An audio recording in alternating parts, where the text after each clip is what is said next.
Diamond হারবারে নামলেও সন্ত্রাস বিরোধী অভিযানের মার্কসম্যান।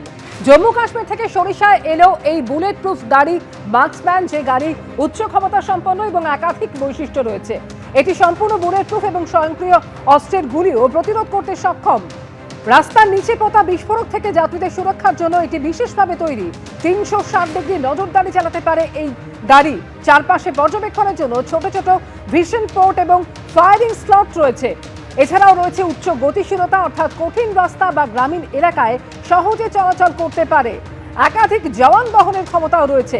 একসঙ্গে 6 থেকে 8 জন সশস্ত্র জওয়ান নিরাপদে বহন করতে পারে। রুফ হ্যাচ বা গান পজিশন, অর্থাৎ প্রয়োজনে উপরের দিক থেকে অপারেশন চালানোর সুবিধাও রয়েছে এই বুলেট প্রুফ গাড়ি মার্কসম্যানের।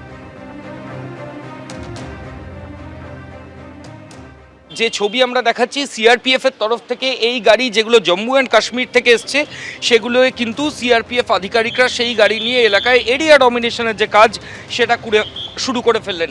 এই গাড়ি মার্কসম্যান গাড়ির নাম।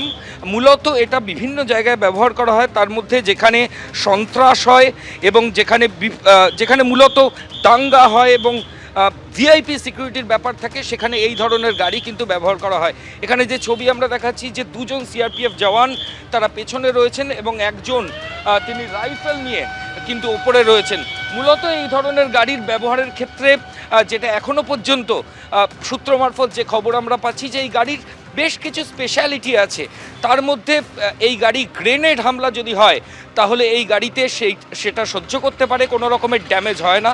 এবং তার পাশাপাশি এখানে ছবিটা আবার দেখাবো, এখানে এরিয়া ডমিনেশন শুরু হয়ে গেছে। শুধু গ্রেনেড হামলা নয়, bullet proof level B6 protection রয়েছে। AK-47 মতো রাইফেল থেকে যদি এই গাড়িকে লক্ষ্য করে কেউ গুলি চালায়, সেই গুলিও কিন্তু এই গাড়ি সহ্য করতে পারে। এই গাড়ির চারিদিকে আর্মার প্লেট রয়েছে, জানলা এবং দরজা সবই খুব শক্তিশালী।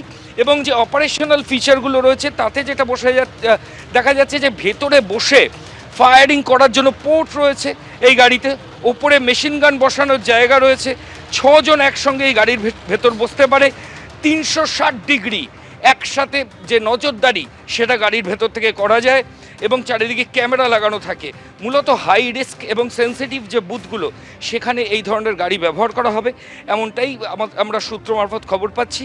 এবং এর সঙ্গে সশস্ত্র বাহিনীও থাকবে।